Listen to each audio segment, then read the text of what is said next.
Welcome back to App Mentor. In today's tutorial, let me show you how you can use After Effects Loop Expression. Let's begin by opening After Effects. Open a project on your app, then click on that. Move the playhead and trim.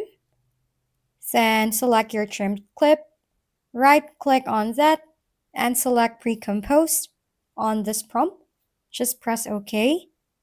Right-click again on the clip, then select Time, and click Enable Time Remapping. Move the playhead to the beginning, and place keyframe over here, and place the second keyframe over here again. Then press and hold Alt for Windows user.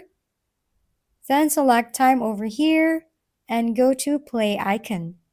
Then head to the property. Then select Loop Out Duration.